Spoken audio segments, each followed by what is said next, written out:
Hi friends, it's Belinda from BMakingJoy. Welcome to my channel. This is episode 33 of What Brings Me Joy, a mostly knitting channel from my home here in Calgary, Alberta, Canada, where I keep track of the projects that I cast on. I share my knitting progress with you, most especially the finished objects that I'm excited about. And you can hold me accountable for the things I keep promising to do. If you're new here, welcome, and if you're a returning viewer, I'm so glad to have you back. I'm recording this on Tuesday, May 14th, and it should be edited and ready for your viewing on Wednesday, so happy Whip Wednesday. I have one finished object this episode, which is an item I started after the last episode. I have another item that is almost finished. All the pieces are knit, it just needs seaming. I'll show you two others that I've made some progress on. We'll talk about how many projects I now have and what my plan is for the next 2 weeks.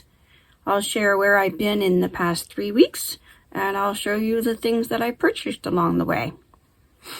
So my first finished object is what I'm wearing. It's the Aurora Borealis shawl, pattern by Drops Design. I'll just spin around and show you first, and then I'll talk.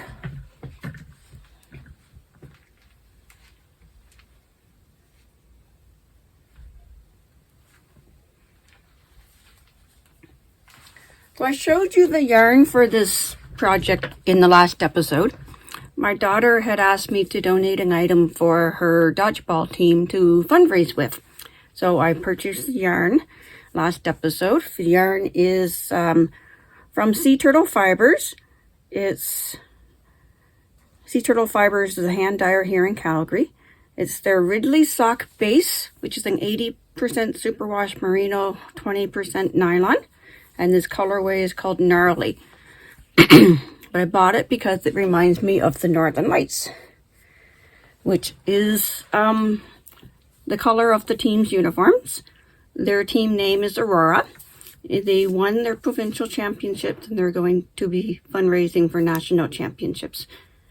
And when I have the information of how they're going to do the fundraising, I will post links everywhere on all my socials. Speaking of socials, I'm there in Facebook, Instagram, Ravelry at Sea, here YouTube. My handle everywhere is BMakingJoy. My personal account under Belinda Wiki, I don't really accept friends that I don't know on that account, so please follow me on BMakingJoy. Okay, the pattern is Aurora Borealis, appropriate for what we're doing here. The pattern was written for Drops alpaca yarn, which is listed as a sport weight, but I used a fingering weight. It's written to do each section. If you can see, there's lace sections and stockinette sections. It's written to do each section in a different color, but my yarn was a fade from the green to the blue, so I've used 4 fades in it.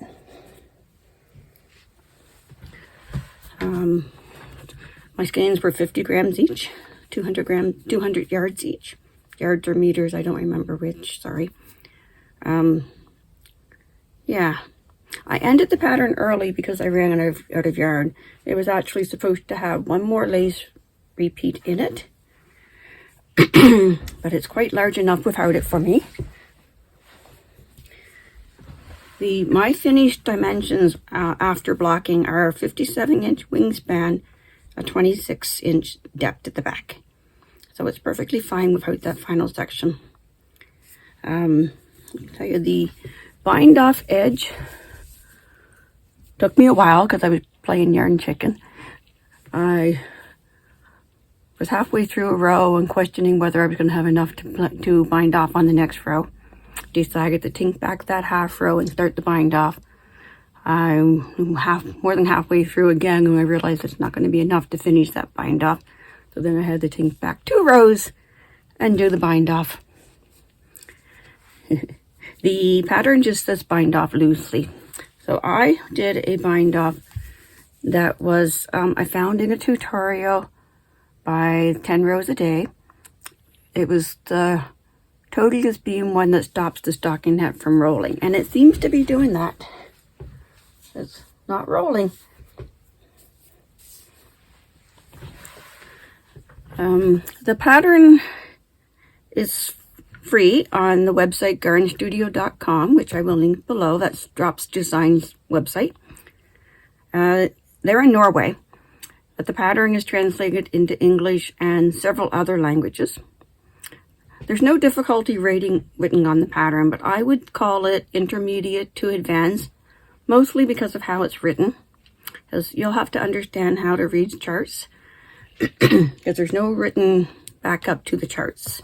The written instructions in paragraph just says do row 1, do chart A 1 time, chart B 6 times, chart A, chart C, whatever the numbers and letters of the charts were. You had to do these charts on the first row and then come back and do these charts again on each row.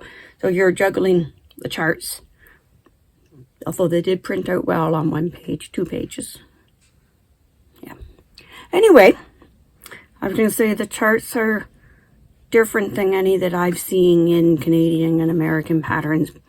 So it took a little bit to figure out what the symbols mean. I mean, it has a legend. It was well written, but not quite intuitive. I had to use mental powers to understand exactly what to do. But good pattern. It's very beautiful. Anyway, I'm going to spin around one more time. I am loving this. I'm going to have to look for some more colors and more yarn and make it again. I think I would do the same colors again. That definitely reminds me of the Northern Lights. Although I have not yet ever seen the Northern Lights, even though I'm living so close and they've been visible here many times recently. I'm just never up when they're out. Okay, I'm going to put this away so I don't get it dirty, and I'll be back. Okay, my almost finished object is the Dodgeball sit-upon. The pieces are all done and ready to assemble. Returning viewers have been hearing about this project for months. This is a modification of the Dodgeballs, or the Stadium sit-upon pattern that I released in March. That's those sports-themed pillows with graphs of different sports. And now I modified it to make for my daughter. I used the basic ball shape as a dodgeball. So I just need to seam that all together and have it ready for her next time she comes down to Calgary from Edmonton. So that was my travel knitting project, airplane knitting and car knitting while we were traveling. Because once the center section is done, it's very simple, the rest of it. So glad to have that done. Okay. Works in progress. I'm going to show you 2 of them. The Snowflake Throw that I am designing, I've added color number 5. I've been seeing this since January. So there's color number 5. I've been adding 1 color each month. Sorry, the phone's ringing out there. So yeah, it's getting hard to show while it's on these circular needles. I have no idea how big it's going to get. I'm using the Enchanted Winter Fade set from Ginger Snap That here in Calgary. It's a 12 skein fade from the white to a dark blue. Reminds me of a winter sunset. It goes purpley in between. So it's snowflakes and snowmen and the snow falling. So the last color, the next color is all wound and ready to go. I've been keeping myself on track by working 1 color each month because it's a 12 skein group, so I can have it done in a year. But the rest from now on, the next few colors are going to be pretty easy knitting. So here's the next color. I'm going to keep it in my waterproof waterproof bag for my emergency grab and go for, you know, unexpected car rides or unexpected phone calls, anything where I need to keep my hands busy but not think while it's in the easy knitting stage. That's that. This bag is one that I picked up at a Costco in Hawaii years ago, full of tourist goodies.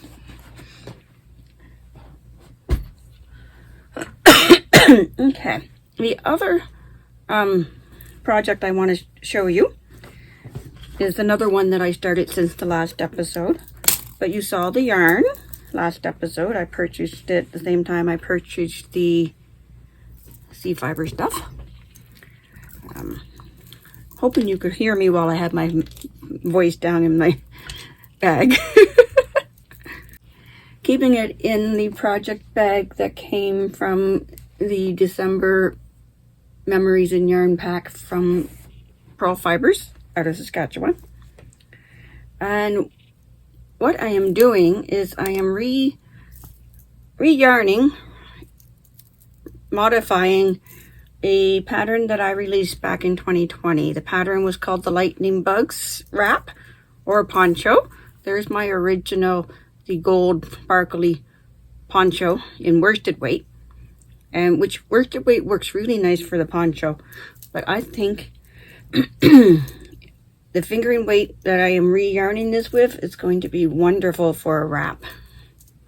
So it's from my Memories in Down Home collection back in 2020. Memories of being in the hayfield with the lightning bugs. I don't know if you can pick up the sparkle in that. The yarn is hand dyed by Poppy Yarn and Fiber here in Calgary. It's on their Aurora sock base, which I didn't write down. Oh, there it is. It's a 75% superwash merino, 20% nylon, and 5% gold stellina, which is the sparkle. It's the colorway is called Pantheon, which is a building in Rome, not to be confused with the Parthenon in Greece. So yeah, I started this before I decided what to do with the Aurora yarn, because I thought I could donate this to the fundraiser, but I am so glad I came across that Aurora pattern. As I knit this, I'm going to also revisit my pattern and have it tech edited. This was published in 2020, before I realized how important it was to have your patterns tech edited. So I think it was about late 2022 that I started hiring a tech editor. Anything before that has been test knit, but not edited. So I would like to eventually get them all edited. But anyway, in the meanwhile, you can always reach out to me if you have any questions about any of my patterns. So besides the 3 works in progress that I've just shown you, I have 7 languishing unfinished projects. UFOs, we'll call them, unfinished objects, which brings my WIP count to 10, which is about the maximum that I'm comfortable with. About the maximum, but there are so many more things, so many more cute things that I am itching to cast on. Most especially another sweater or a t-shirt for myself. I've got so many packages of yarn on the bottom shelf there in separate bags, designated what they're for. I'm just itching to cast on. But my youngest daughter has just reminded me of a deadline that I had self-imposed last summer. Sorry. When we bought this black light reflective yarn from Ginger Snap That. I don't have a black light, but if I change maybe the colors on my ring light, you'll get an idea of how it's intended to glow. You can imagine that glowing in a black light, like at the bowling alley or laser tag. So Ilana had wanted socks done with this knee highs, or at least as high as we can get them. She wanted them ready to wear to laser tag on her birthday weekend, which is in 2 weeks. Now, you know I'm one of Jehovah's Witnesses, but my husband and my kids are not, so they celebrate birthdays. I don't actually give them birthday gifts. I give them random gifts throughout the year, and these were supposed to have been done a long time ago, but she wanted them to wear to laser tag. So we had been working on different types of toes and heels, as some of you know. That's what was stalling this project. But she tried this one on and decided that, yes, I can go ahead and make these with these toes and heels. She walked around in this for a little while. So I'm going to do black feet and then legs in this color. I'll do them 2 at a time, toe up, see how far this color goes, and then do the cuff in the top. So this is a star toe and a stepping out heel from this book. It's an old book, not the best book, but I've got something new out of it.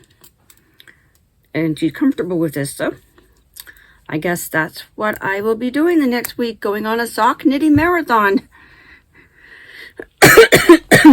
And then after that, I need to set myself some actual business hours for BMakingJoy and separate my design work from my personal knitting. Yeah. Anyway, as I show you my recent acquisitions, I'm going to share where I've been and what the family has been doing since our last episode. So I last recorded on April the 22nd, and the only thing I remember about that week, other than the regular congregation meetings and knit groups, is that Saturday, Saturday the 27th, was local yarn store day. And my youngest daughter, Ilana, and I did our own yarn crawl and visited 4 stores in Calgary. And yes, I bought something at every one of them.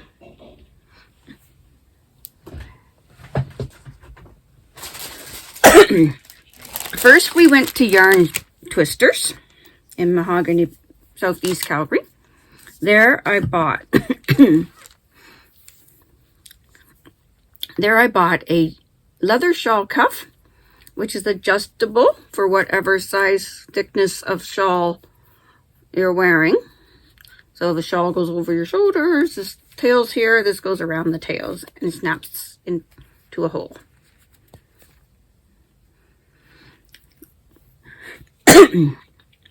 This was not actually from Yarn Twisters itself. A leather artist, I can't remember her name, had a pop-up shop in the store that day. My daughter also bought from her a little leather needle wallet, like sewing needles. Really nice. And I also bought a thing of Eucalan, a travel size bottle of Eucalan wool wash. But actually, I probably would never take it traveling, because hand knits rarely need to be knitted. How important would it be for me to, hand knits rarely need to be washed, so how important would it be for me to need to wash something when I'm traveling? So I might include it with that donated shawl for the fundraiser. That's an idea. And I bought sock blockers. These are Knitter's Pride acrylic for, I guess, sizing your socks, displaying your socks.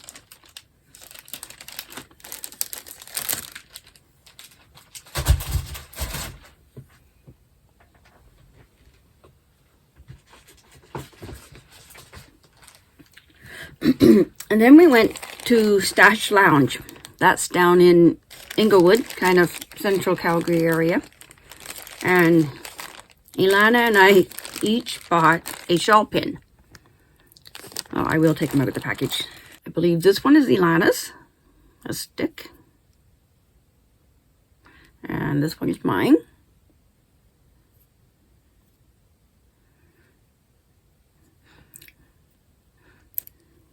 And then from there we went to Ancient Arts. So there we stayed for quite a while watching a demonstration of an antique circular knitting machine. That was fun. I can include some pictures for you.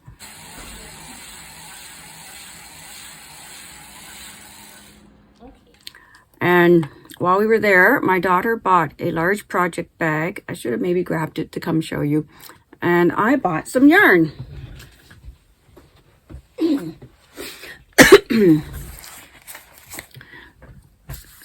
So this yarn I intend to use for a knit along hosted by Fleece and Harmony out of PEI in preparation for the PEI Fiber Festival, which I will be attending in October. The pattern is called the Midnight Fox Cowl, and the yarn base that I chose to go with it is Fiatura,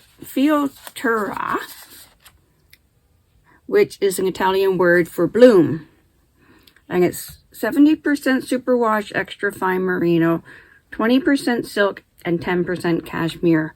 It's so soft and it really does bloom. So it's a worsted weight. They say Fiatura is a cabled ring spun yarn, which gives it a structure that is perfect for a wide range of gauge options while minimizing pilling of such superfine fibers. So I don't know if you can see the construction of that yarn. A cable spun. Anyway, it's so soft. That's going to make a nice cowl. I'll wear it to the festival and to my travels in October, and then it will be given to my youngest daughter, Ilana, because she loves foxes. Yeah. So this main color is lapis lazuli, which I have no idea what that means. And then my contrast color is denim 1. So when can I cast that on?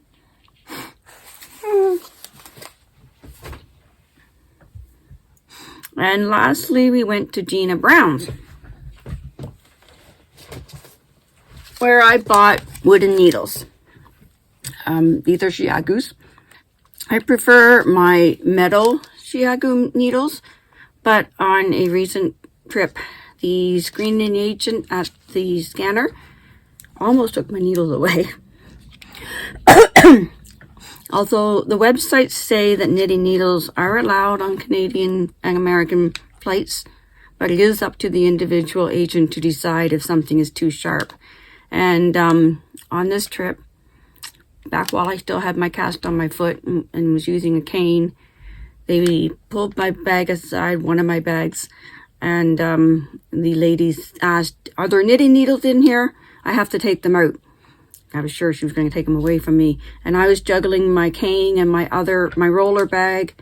By the time I got around to where she was examining the bag, she was done and she passed me the bag. I looked later, the needles were still in there, thankfully. I don't know if she changed her mind, or if she decided they were okay, or if it's because there were 500 stitches on the cable needle. Or maybe she took pity on me because of my cane and my, I don't know.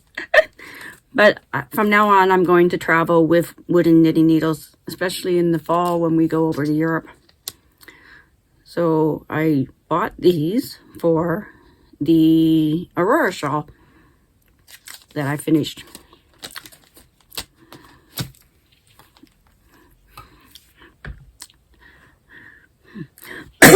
So yeah, travel knitting. My husband and I spent a week in Palm Springs, and we were there back in November while I was in the cast. So this trip, we did some things that I couldn't do then, such as some hikes in Joshua Tree National Park and a day walking through the Living Desert Siouan Gardens. I have a few pictures that I have assembled into a slideshow, about a 15-minute slideshow. So at the end of this video, I will put a link to that video. My foot and my lungs did pretty well in Palm Springs. My husband says I didn't cough at all that week, but as soon as we got back to Calgary. soon as we got back to Calgary, I started coughing. After the long walk from the international gate to the far end of the parking lot, I had trouble finishing a sentence and needed my inhaler. All weekend there's been pockets of smoke coming through Calgary from forest fires up in northern Alberta and BC. Today we have blue skies, so hopefully something is cleared up. I haven't checked the news as to how it's going. It is far worse up north. On Sunday night, I picked up my middle daughter, Cassie, from the Calgary airport and drove her to her home in Edmonton because of a flight change caused her to miss her connection. And the smoke was far worse up there. But there's been a fair bit of rain, so that's awesome. So hopefully things are getting better. Anyway, while we were in Palm Springs, we went back to the hands-on knitting center where I was in November. I told Dan that we didn't need to go again because it's an hour-long drive. But he wanted to go to an REI store that was another half hour past there. So he stopped at the knitting store. And this time I had them in my compression sack. I took my compression sack with me so I could pack it. Anything I bought. So I bought a package of twist shorties. These are short little 2-inch and 3-inch needle tips and very short cords to make short needles for making like sleeves and such. So very short tips in sizes from US 4 to 8, which is a 3.5 to 5 millimeters. A 2-inch set and a 3-inch set of each. And then the cord lengths in 5-inch, 6-inch, and 8 inches. So assemble those and they're perfect for making sleeves on sweaters, which I want more of. And it also came with stitch markers, the T-pins for tightening the joins. The white things are end stoppers if you want to take the tips off and leave your work on the cord. And a gauge ruler.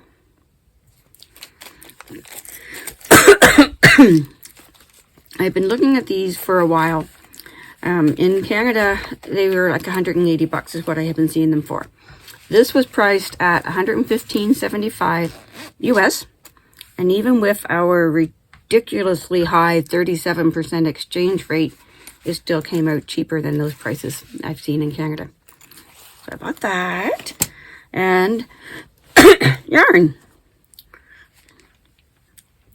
Barocco Vintage Sock in one of my favorite color palettes.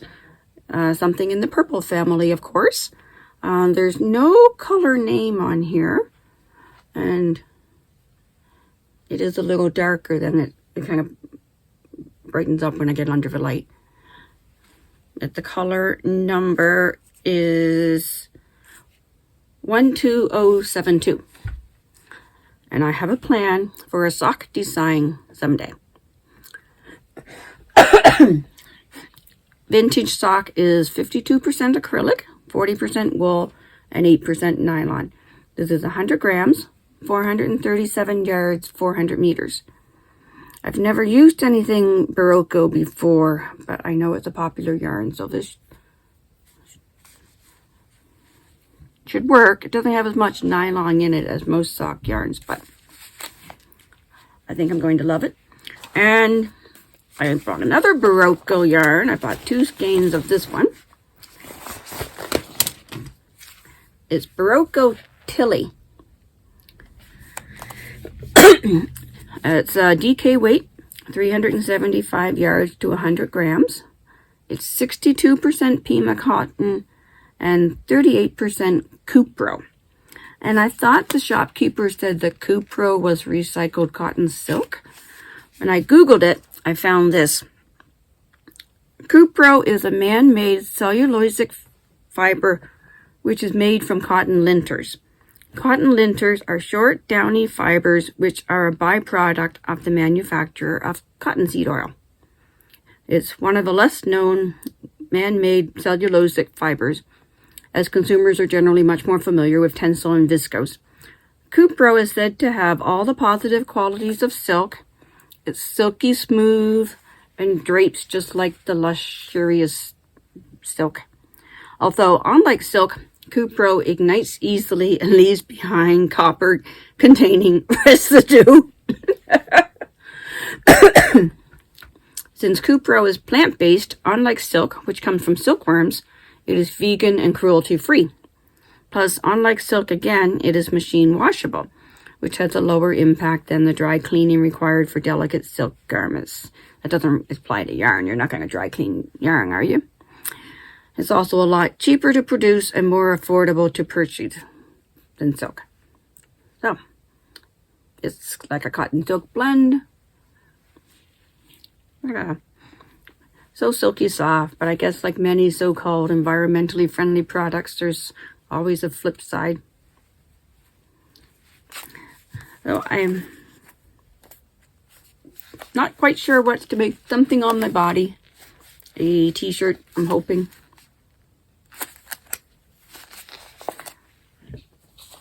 Okay.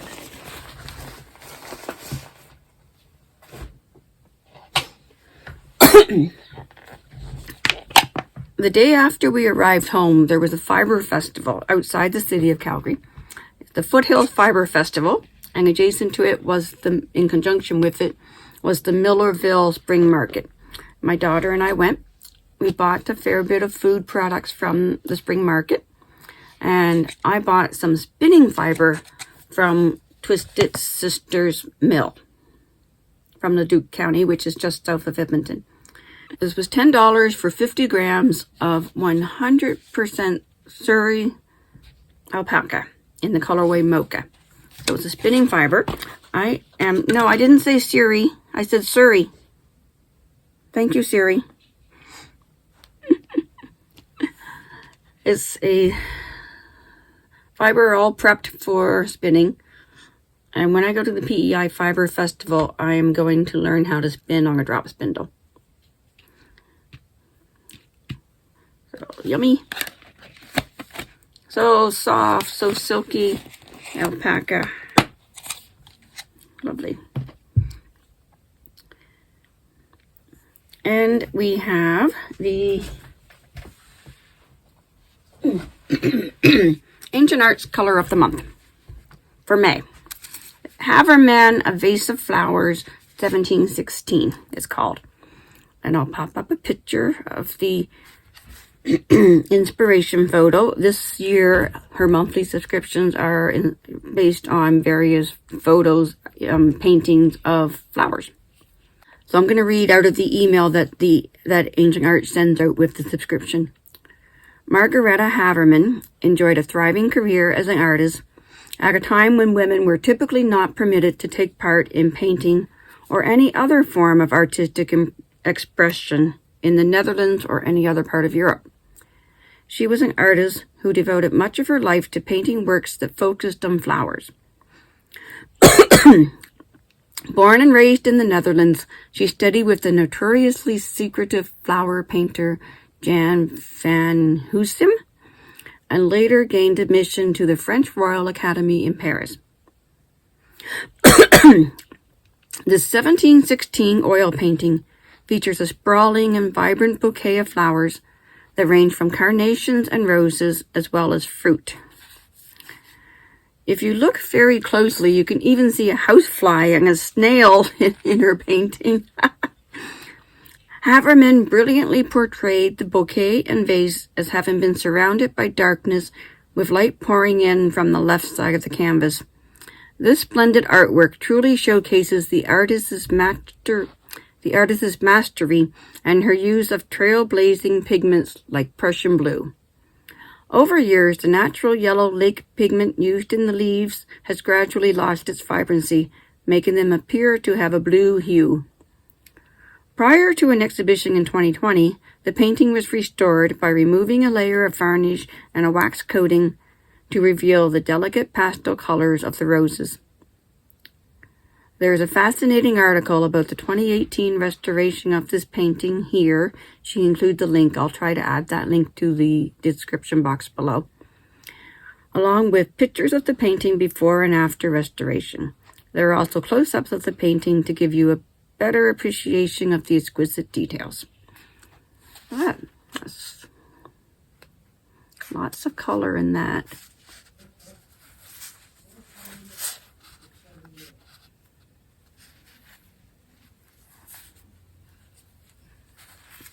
Yeah. Lovely. Lovely. So, that's all I have to share as I leave you with a link to the pictures from our trip. Thanks for watching, and happy knitting, crocheting, embroidery, or whatever you like to do. Go find some joy.